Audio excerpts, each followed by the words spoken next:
Ladies and gentlemen, welcome back to the Crypto News Podcast. We are buzzing as always, still coming in hot from lovely Playa del Carmen, Mexico.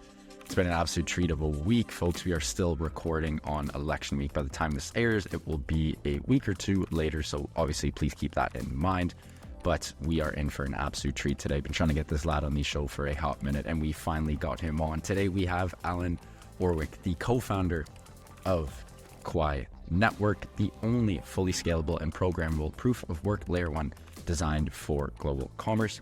He also serves as the CEO of Dominant Strategies, the development behind Quai Network, devoted to building blockchain tooling and infrastructure. Previously, he was an Apple software engineer and is committed to continuing innovating the Quai Network with his engineering skills. Huge passion for blockchain tech began while he was a student at the one and only University of Texas at Austin, where he founded Texas Blockchain, a student-led blockchain club. Word on the streets is this guy is an absolute stick as well. And I'm still working on founding and creating the first crypto golf tournament. There's so many incredible founders and non-founders like myself in the space that are absolute sticks. Well, I'm not quite a stick like Alan, but that's going to happen too, and he is going to be an absolute problem on that course. Without further ado, Alan Orwick, welcome to the show, my friend. How you doing this lovely morning? Doing well. Thank you for having me on, Matt. Excited to talk crypto, all things going on with the election, and then, of course, would love to participate in that crypto golf tournament. That's new to me, so whenever you're mentioning that, I think we could get towards some of the information on that a little later, but excited to be on and talk about Quai and what we've been up to as well. Love it. We'll save that for the end of the show, but just for the snippets there, Consensus is in Toronto in May next year. Again, not too sure why it's in Toronto. Canada definitely isn't the most crypto-friendly place on the planet. I mean, ETH was founded in Toronto. ETH at, Waterloo in Toronto, but I'm going to make sure that something happens in 6-7 months from now in May. So I'm going to make sure we got a nice track, try to get around 100 guys, nice tourney. It'll be an absolute banger. But we got to start with the big news of the week.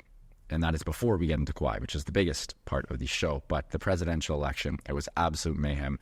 My buddy and I were glued to our screens. We had multiple monitors going. We had a stream on the TV. We could not keep our eyes off Twitter. Alan, how bananas was Tuesday night? I think I was expecting more mayhem. It turned out to be a pretty clear and decisive win for Trump, which was, in my opinion, something that was needed as the stakes were so high. And crypto was, of course, a defining industry feature for both sides. The right and the Republicans largely embraced it, and we're launching DeFi platforms, NFT collections, going and saying we're going to build a Bitcoin strategic reserve. And that was really crucial. And I think opening up the door to this new populist movement on the right and allowing people that could use crypto as an issue to move into something that is more unifying, as opposed to on the left that was more against crypto and not necessarily as clear. And they were very opaque in their words. And Kamala Harris did a lot of gestures towards crypto, but again, nothing clearly decisive. And that, I think, in terms of crypto impact, really, dissuaded a lot of people from clearly defining their support for her. And we still saw that in terms of the Crypto for Harris movement, people like Mark Cuban going and declaring himself as the SEC chair in her administration. And that, in my opinion, even further just sort of put a bad taste in people's mouth for how the left was embracing crypto. And now that we've seen that kind of come to fruition, I think we'll look back and look at just these decisive moments. Trump going on Rogan, Trump going to Bitcoin Nashville, having all of these podcasts, Trump on All In podcast as well, and seeing that now it's okay for, a little bit more of the left to shift through this technocratic approach and finding that new life that ultimately did lead him to a decisive victory on election night. Yeah, well said there. Again, I'm a Canadian, so I'm just, some dude who says a lot, chilling on the sidelines. Mind you, everything you guys do has a crazy, just insane importance on our policy and the moves we make. You're a big brother, we're the little sister, and we just sort of follow everything that you guys do down in the beautiful South. But one thing that I would love to actually have the full-on numbers on is the true percentage of single-issue crypto voters. Like, it's definitely got to be in the millions. I'd love to know the exact number, but like, again, if you're on the left there, well, I feel like you could have and should have just done the math and been like, all right, there's 20 million people in the States. Maybe that's a boost. Maybe it's not a boost. Let's just call it 20 for the sake of ease. You could get 20 million votes just by going, hey, I'm going to be pro-crypto. Like, didn't that seem like a layup? Yeah, it did. And I think the Harris administration is definitely going to look back and be like, why didn't we tailor more to that? It was the largest donation group by industry. I mean, over just billions of dollars, I believe more than $1 billion donated through crypto and, crypto means. So I'll have to go get the exact number. I haven't looked at it exactly, but I do know by industry, crypto was the largest. And just the noise that these people are able to make, and then the platforms in which they do it. And so you've seen crypto Twitter is a meme as well, but I think having this impact of Elon buying X and Twitter, I think that's another decisive moment that people were able to speak freely and get information directly. And the crypto natives and people that are aligned directly with a lot more of the free speech principles and more traditionally even libertarian aspects found the home and the right that led to, again, that result on the election. But yes, the impact in terms of the crypto voices becoming heard and then also becoming more friendly within regulation and within the existing administration, several bills leading up to the election as well that were impacted around crypto. So SAB 121 in terms of how assets were classified in institutions and how they could hold crypto assets on their balance sheet. Biden vetoing that wasn't necessarily the best thing in terms of Kamala Harris following up with basically no comment on any crypto situation. So that, again, was just another blunder on their side in which they could have embraced crypto. And I think now they've dropped that war on crypto. We're going to see, that become something that is more bipartisan, which is good from a entrepreneurial standpoint in the U.S. and people that are building in crypto. So I'm excited about the future in America. I think we have the ability for crypto to make a lasting impact on the technology, and I'm optimistic that we can make America a home for people that are building crypto and are able to build these systems that enable free speech, privacy, and other outside of TradFi financial systems. Very well said there. Last point on the election and sort of politics, and then we will get into, of course, Quai, the star of the show here. But tech versus politics and sort of the mainstream political engagement. I've never seen something like this happen before, where you had two platforms in particular, X, also known as Twitter, and Polymarket. I won't name names, family members, friends who were like, Maddie, what are you smoking? Where's your crack pipe? Where's your heroin needle? Why is your conviction that Trump will win so high? And obviously my feed is probably relatively similar to yours, Alan. I'm pretty sure it's a little more right-wing than most, but it was so bang on from months and months ago. As soon as Kamala got the green light for being the presidential candidate, there was, in my opinion, there was never even a chance, And again, maybe that's just because the media that I'm getting, and then Polymarket as well. Never seen this before. I'd love your 2 cents on this to just really explain the sort of synergy between tech and politics and just the crazy nonsense behind the mainstream political engagement. Yeah, I touted Polymarket as something useful to friends and family as the election season went on. And I'm familiar with betting markets largely as a whole, even going back to 2017. And we'll talk more about my background in a bit. But I remember whenever there was betting markets and they started as Augur rather than Polymarket, and the Polymarket emerged. And we've seen the ability for it to just influence elections and also provide this real-time betting market for not only people within the U.S., but outside as well. And the thing that we'd always look at originally when we were researching these is, well, these have the ability to be almost assassination markets. And that's something that trended directly with this, with 2 assassination attempts on Trump here, and the potential outcome for people to bet directly on that. And, that kind of incentive aside, I think we're going to look back and see that Polymarket was front-running the news and it was front-running the polls because people were able to go and bet directly on these sites if they had inside information. And the notorious story is that French whale who won over, is set to win 48 million or something. Yeah. Right. $48 million. And his key insight was essentially looking at a different type of polling. So he used the neighbor effect and the neighbor poll in which you would ask essentially someone what their neighbor is going to do and who their neighbor is going to vote for. And that would reveal some insight or some preference based off of their own choice in the election. So using that insight, he actually ran his own polls. He put a huge bet on, and he ran and gathered his own information. And with that, you're directly able to take a stake in the market, and Polymarket opens that entirely. And so I was sending that to my friends night of the election, and they were like, trust the polls. We're not exactly in. 9 o'clock, 10 o'clock would roll around, and I think come 11 o'clock, it was almost 90%. I was done on Trump winning. And so just for that ability to real time see what people are influenced by and where they're getting their information is incredibly powerful. And I think we'll continue to see more of that, and we'll see the impact that blockchain has, not only from a betting market standpoint, but from the ability to potentially secure elections. So if we're able to record votes on blockchains, make them more public, make them more verifiable, and double down on some of this technology to ensure the security and verifiability of data across the board within a government. I love that last point. Again, such a no-brainer, especially 4 years from now, at the pace that crypto is innovating and moving and grooving. No reason that there shouldn't be a very, very easy way. You can use ZK tech to verify someone's identity and use blockchain tech to verify, the legitimacy of the vote. It's like no-brainer, but again. Yeah, I would hate to have to scan my iris for a world orb, but maybe we'll have to get there at some point to vote in the U.S. election, right? If Sam Altman gets his way. Yeah, I mean, he's a powerful dude. Someone I probably wouldn't bet against either. Let's jump into your past, what you're doing currently, and of course, Quai. Give me the whole backstory here. You went to UT. Sure. Which, I mean, if you have any good stories on UT, I'd absolutely love that. As a Canadian, I was very fortunate to visit some friends at Michigan, Ohio State.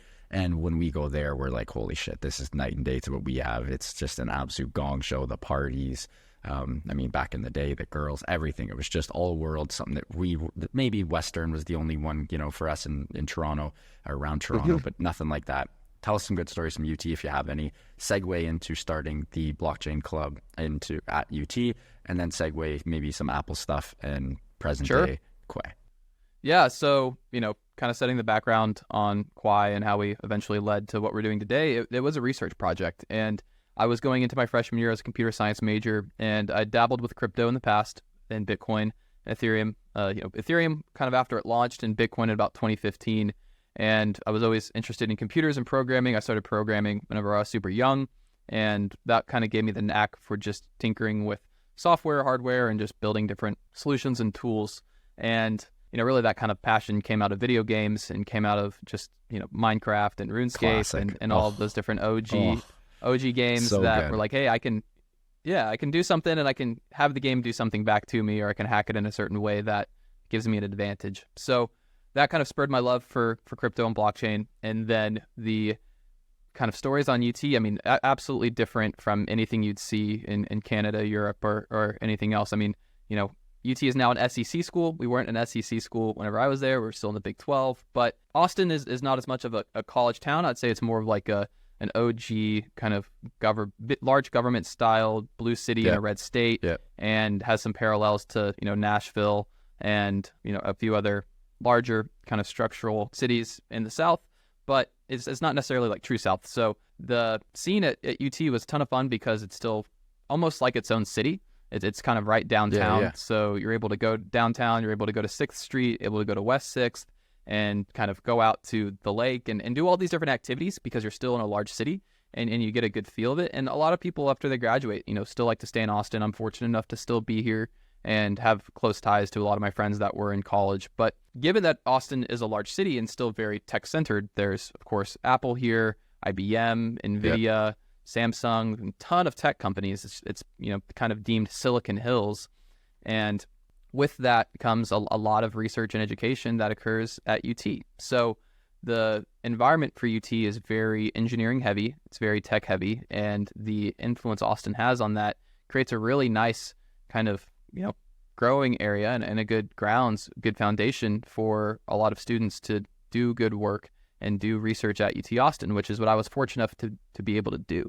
And the kind of first part of that was starting the club, Texas Blockchain, and founding that. I was the first president of that and grew it to 150 students, 200 students, and it's still running today. They're having meetings. I go by fairly often and help them out in terms of lectures and courses and different startups that they're doing. And it's good to see them to continue to push the envelope forward. And for that kind of club to grow and then have impact on the coursework and all of the education that's being done at UT, we started the first 1-hour class there and had taught that several semesters. That went into a 3-hour course as well, and just setting the ground for all of this, blockchain innovation to sort of lead the way. And that led into a lab in which we were able to get several students together.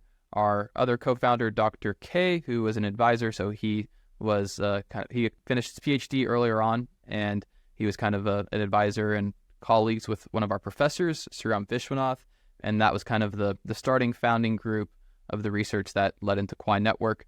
Our research was around all sorts of different items in crypto, so zero knowledge, hash functions, doing more on scalability, doing TEE research, so pretty much anything we were interested at the time, and several papers came out of that. We published our first paper in 2018 and then got an NSF SBIR Phase 1 grant in 2019, and then kind of post my graduation, so I went to school from 2016 to 2020. In 2020, went and worked at Apple as a software engineer. That was kind of the turning point, I think, whenever I was like, hey, I got this great opportunity. I'm going to go work at Apple, but it doesn't scratch the itch, right? You want to get into the trenches. You want to be an entrepreneur. You want to give yourself a shot, especially while you're young, where you don't really get the same opportunities and you don't have the ability to risk as much or to, make that leap. So I was kind of at Apple and I said, hey, I have this unique opportunity to pick up all of the same research we were doing. I'm very familiar with it. We have all of the people that are ready to go on it. They're still doing some work on it,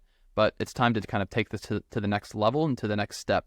And had the fortunate ability to get backing from Polychain Capital, raise a seed round, and then grow the team to where we're at today. So that was the sort of it's incredible, lead up man. Into 2022. Yeah, and then for the past almost 3 years now, man, we've been heads down building this. We have a large community and people that are excited about the protocol. We have tens and hundreds of thousands of people that are actively involved in the project and mining Quai, interacting with Quai, deploying dApps on it, and glad to share more. But that's kind of the TLDR of where we're at today. I love that. I absolutely love that. And honestly, it sounds like the decision to leave Apple was almost a no-brainer. Like, again, I hate putting words in someone's mouth, but the way you explained that, you seem pretty like nonchalant, like, fuck it, I'm leaving Apple and I'm doing this thing. Yeah, I mean, it's a huge company, right? So you're like, you're there, and it's a lot slower. So whenever you're kind of coming into a large company, you're kind of in a situation where like you want to be a mover and shaker, but you don't want to cause too much 100% distress on everyone. And so,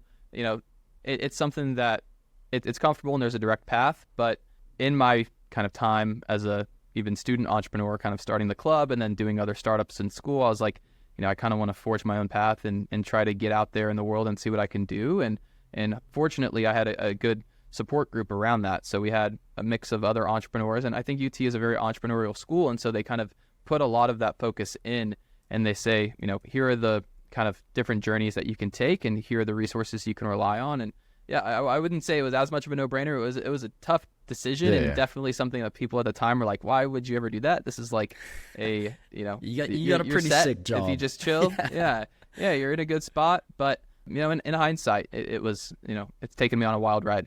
I love it. Alan, you're on fire, my friend. And again, we have not even gotten into Quai, and we will, but we're going to give a huge shout out to our sponsor of the show. And when we get back, we're going to jump into a massive deep dive into Quai and talk about the incredible things that you guys are doing. And my favorite part is the whole energy tied stablecoin model.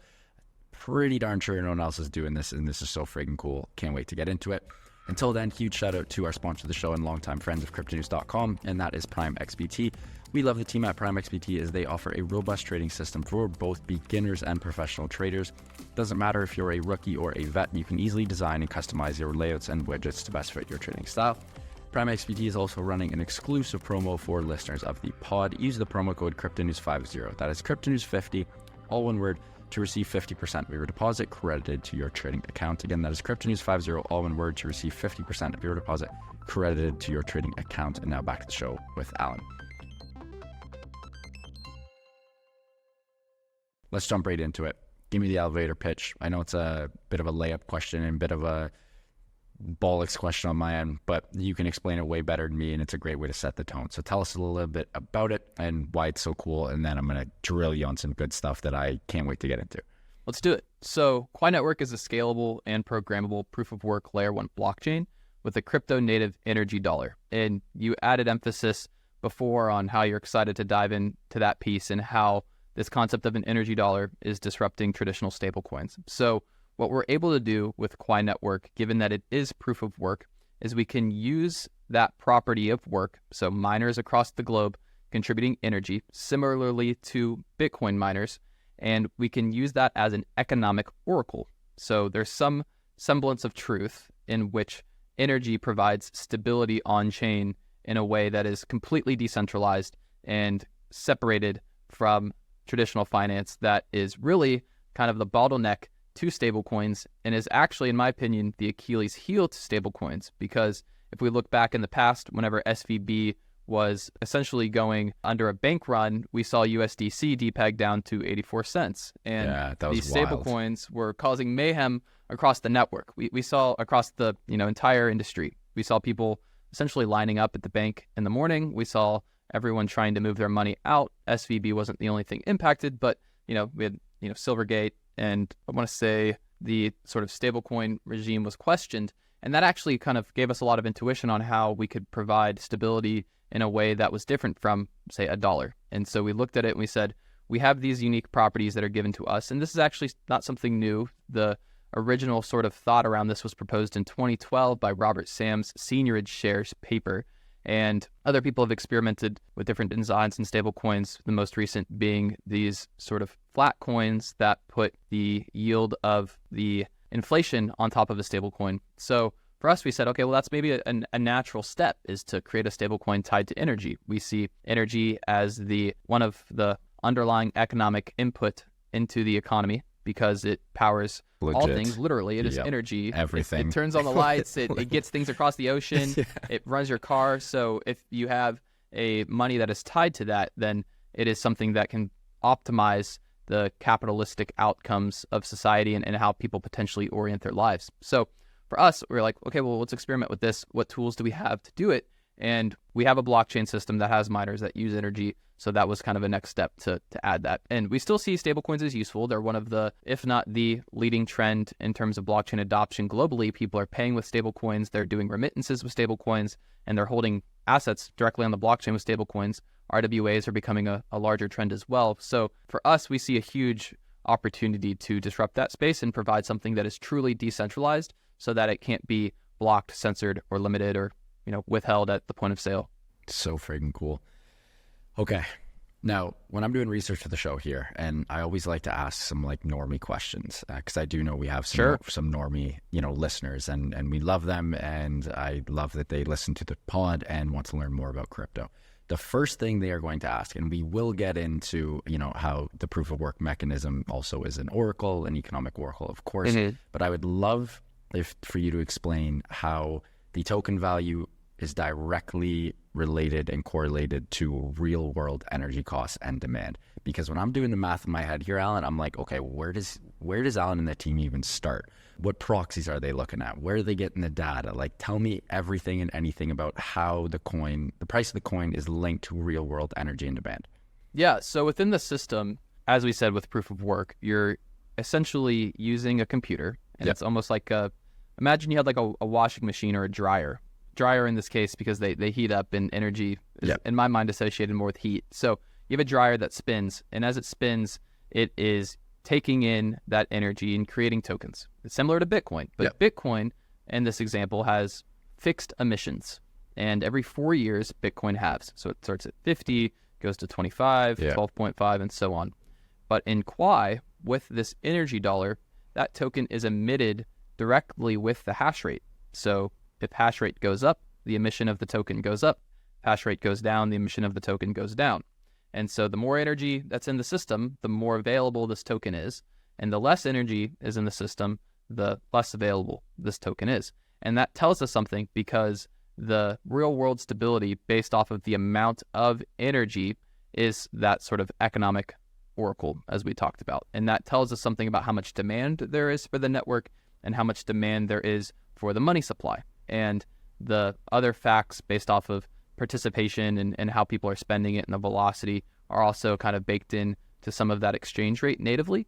But that game that the miners use to create this token gives that energy dollar its real world stability, and it's sort of loose proxy. I will say it's not a peg. It's not a pegged asset. So there's not like a dollar exactly to hold. It's more so a economic long-term stability controller. So it's kind of it's free floating, but our goal is to tie it as closely as we can to energy by using that decentralized oracle. It's so cool. And obviously long term, it would not be good if it was too volatile. You still want it to be stablecoin-esque, right?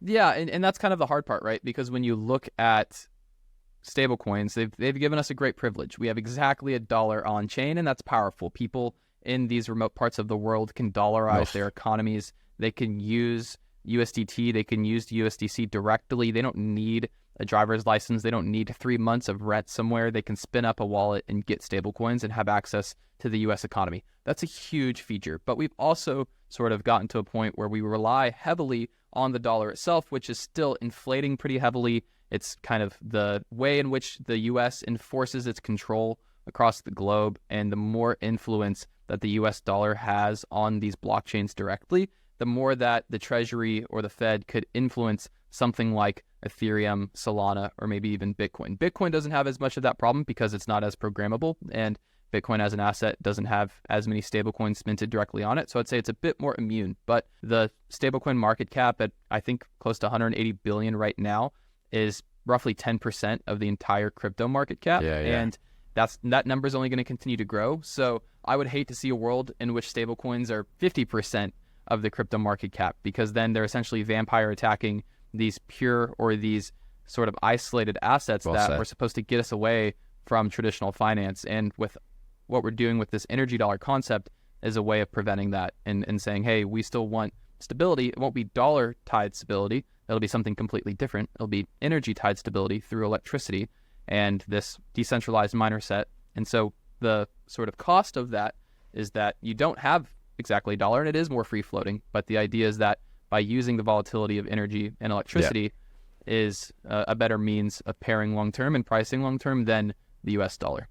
Well said. Just a quick sort of follow-up note on my end there. Stablecoins, in my opinion, probably stablecoins and centralized exchanges, the two most useful inventions in Web3 so far. Without a centralized exchange, you can't onboard people. And without stablecoins, you really don't have that sort of mechanism to peg something and to at least find like a middle ground. So again, and then I love, everyone's creating and no bad blood, no diss into anyone creating NFT projects or DEXs or, financial primitive XYZ, but it's like we need more Quais out there, L1s, powerful L1s, and we need more, not more sexes, but again, it's just like I really truly feel, Alan, that people don't give enough credit to stablecoins, to the Tethers and to the Circles and to the centralized exchanges who have onboarded hundreds of millions, if not billions of people. Just a little sort of throwing my 2 cents in the cookie jar. The Bridge stablecoin provider just got acquired by Stripe. That's huge. Massive. And they were pretty much operating in the shadows. And that's a big win for the industry that has traditionally been bottlenecked by acquisitions and gets more liquid and live through these token launches. So I think that's good for the crypto ecosystem and seeing the viability for these stablecoin providers to get acquired or expand their growth, get revenues. I mean, Tether absolutely crushes in terms of revenue. Insane. And per employee, the most profitable they're like the largest by far. And so, these are real businesses. And I think, for us, a blockchain and a layer one, people see that and they're like, well, why do we need more layer ones? But we're also looking at it from a fundamental standpoint where we can have something as decentralized as Bitcoin. And people look at the trade-offs between proof of work, proof of stake, and all of these other questions when you're launching a new layer one. But ultimately, no one has dethroned Bitcoin. No one. It is the most decentralized by far. It is the largest in market cap by far. The Pareto principle applies, in which the majority of value accrues to Bitcoin due to some of these basic principles, in which it is proof of work, it is widely, credibly neutral, and it is accessible. It's kind of hard to use. It's expensive and slow, but that will kind of change over time. And that's some of the stuff that we're looking to sort of address and change with Quai. And that leads me to my next question, Alan, which is the whole point of and the purpose of you and the team going for that sort of short-term pain for long-term gain, where you could have built an L2. It probably could have been up and not probably. It most definitely would have been up and running much quicker, but then you don't own everything from end to end. You don't have full control and you can't use proof of work, which is, it's, again, you and I are in the same camp. Proof of stake, much easier at the very beginning. Proof of work, more difficult to execute, but longer road. We've seen why Bitcoin is the king of everything. Was there ever a point in time when you guys were starting this whole thing being like, do we just make this easy? Not easy, wrong word, but do we make this more efficient? Get this plane off the ground super quick, and go POS model? Was there ever a thought of going L2, or was it always just L1 from the get-go? Yeah, there's like that famous quote where it's like, we do hard things not because they are hard, because we thought they were easy, right? Exactly. And so, you start out and you're like, oh, this is going to be, a cakewalk and we're going to be able to create all these things quickly. I mean, I remember whenever Carl, one of our other co-founders, had told me whenever I was fundraising just for Quai early on in 2022, and he was still at his prior job at Grid Plus, where he's a co-founder of the Lattice One hardware wallet there. And he was like, yeah, just, get it done by, that January. You guys will raise the seed round. You'll be good. And that was like in 2022. I'm like, dude, it's been 3 years and we're still doing this. So, we learn a lot and we adapt. And I think the scenario in which you're absolutely right is layer ones have a privilege to be able to own end-to-end the ability for the user to come in and interact with their technology stack. And for us, proof of work is something that we see as inherently the right choice because it is more decentralizing over the long term, and it also has this energy aspect that we can utilize from a dollar perspective and stability in the network. But also, I'll kind of focus on just the sort of, way in which a layer one is created is completely different from a layer two because you're actually able to change everything, not only just from what the user sees, but from a network perspective. And so you're kind of bottlenecked when you launch a layer two on OP Stack or Arbitrum Nitro or on Polkadot or Cosmos or some other system in which you're kind of set into the same playing field as all of the other solutions and all the other systems.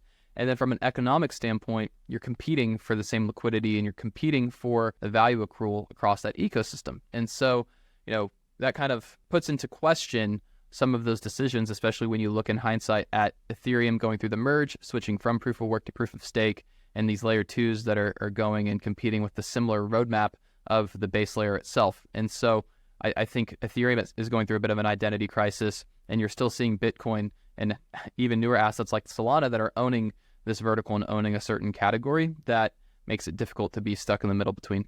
100%. We are getting a little tight for time here, Alan. You guys got to talk about that. You got to obviously huge shout out to the testnet launch.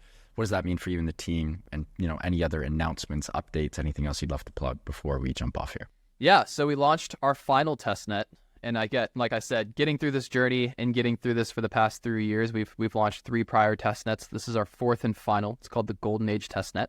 We've seen over 32,000 GPUs come online. We were absolutely blown away by the participation and interest. It's been insane. There's crap. A ton of participation in people that are mining Quai right now. That puts us roughly at 44,000 a day in proof of work hash. And if you look at live mainnet rankings, that puts us around Kadena, Alephium, Aleo, and tokens that are actually in mainnet, just in testnet. So we're floored by the response, and we're extremely excited to be continuing development and prioritization of our ecosystem. We're seeing more projects go live each day. It's getting hard for me to keep track, but we have Telegram games like QFan, NFT exchanges like QuiMark. We have bridges like Symbiosis coming online. We have wallets such as Koala Wallet, our own Pelagus wallet, and even the Gate Web3 wallet. So getting a ton of people that have more access to Quai and trying the infrastructure and trying out testnet. And again, some things break, some things go wrong. It's testnet, but we're looking to refine that for a mainnet launch later this year. So targeting mid-December, sort of at worst case, early Q1. And other news on the horizon, we got more partnerships, more announcements. Got some huge news dropping next week. We'll have to follow up as that goes live. I can't share anything yet, but we're extremely excited about it internally. And yeah, just continuing to de-risk and ensure that a mainnet goes smoothly is kind of our main priority. And like you said earlier, we had a lot of time and we had a lot of ability to just get something out quick, but we chose a difficult path, and we want to make sure that we build a system for the long term. And everything internally within our team, we've had a conscious approach on how to optimize for that. I love that. I mean, I'd love to ask you a juicy question, like, tell me a little bit about the intersection of AI and blockchain. But one thing I got to ask, I've seen so many teams take a similar route to you guys and never actually get to where you want to get to, where you guys have finally launched your 4th and final incredible testnet. I go on your guys' Twitter. Again, it's my job to lurk the shit out of the guest in the company beforehand on the pod. You guys still have crazy engagement. You still have a shitload of fans, users, people really engaged mining. How do you keep people so engaged like 3-4 years after founding? And I hate to go to that question, but it's something that I think is really, really useful for the listeners here. No, incredibly valid question. And as a founder myself, I've experimented with all sorts of different techniques and avenues. And I think a lot of it boils down to mission. And it boils down to that we are developing something that is completely different. It's a refreshing take, and it's a refreshing approach to a way a blockchain should be built and the way in which we're talking about crypto and the way in which we're sort of questioning a lot of the systems that we have, not only within crypto itself, but within traditional finance and within what we're seeing on a day-to-day basis. And I think for the people that are excited about Quai, we're reviving a lot of interesting narratives. So proof of work being one of those, the stablecoin piece being another. And then, of course, we are tapping into some of the newer aspects when you look at DePIN, AI, and some of these emerging trends. Because if you look at what we can do with Quai, is we can use this energy dollar to align with AI incentives. If you have an AI agent, that's a sovereign AI agent with its own wallet. Does it want to be paid in USDC or does it want to be paid in energy? You tell me. I think a giant warehouse AI that is running would rather be paid in energy. And similarly with DePIN, when you're looking at these large GPU compute networks and how they're operating, I think that is a very parallel use case to AI as a whole. So, ultimately, I think finding new ways to bring in the new with a lot of the old foundational first principles approach to building a blockchain is how we keep people interested. And then, of course, just showing up, pounding the pavement each day and showing people that we're here and we're serious about what we're building. I love that. Alan, what an episode, man. I wish we had a little bit more time here. I could talk to you for days. Can't wait to meet you in person and can't wait to be absolutely swinging them with you in May 2025 in Toronto. That will be a treat. I'm going to just make a Telegram group with, again, I have about 20 people confirmed right now. Try to get everyone to bring 1 or 2 people. I know it's a pain in the ass traveling with sticks because, again, the course will not have enough clubs for everyone, but some of us are going to have to, pull our weight. And, it's easy for me. I got them in my backyard, but just promise me you'll bring the sticks. I know you got a travel case and we'll make it happen in Toronto. Oh, yeah. Yeah, I got my bag. I got my clubs. I'm ready to go, man. Just name the course and I'm there. I love it. Really appreciate it here. Before you let us go, can you please let our listeners know where they can find you personally and, of course, Quai Network online and on socials? Sure. My X handle is OXAlanK. Feel free to reach me there. DMs are open. Glad to take any messages as people send them. As well as Quai Network. Our website is qu.ai. Our X handle is Quai Network. And we currently have incentives live for testnet today. Deploy applications, receive testnet Quai, try the faucet, and just let us know what you think about the network and hope you follow along for the future. I love it. Really appreciate the time here, Alan. Absolutely incredible episode and can't wait to have you on for round 2. Amazing. Thank you, Matt. Looking forward to it. Folks, what an episode with Alan Orwick, co-founder of Quai Network. This was an absolute banger of an episode. We touched a little bit of everything. Some key election points, mainstream political engagement, tech versus politics, and we did a deep dive into Quai, the incredible, innovative consensus mechanism, the proof of work mechanism doubling as an economic oracle, and my favorite part of the show, the token value directly related to real-world energy costs and demand. So cool. L1s, of course, everything, it was just an absolute episode. What a banger. Huge shout out to Alan and the team for making this happen. If you guys enjoyed this one, I hope you did. Please do subscribe. It would mean the world to my team and I. Speaking to the team, love you guys. Thank you so much for everything. And back to the listeners. You guys are the best. Keep on growing those bags and keep on staying healthy, wealthy, and happy. Love you guys, and we'll see you on the next one. Ciao.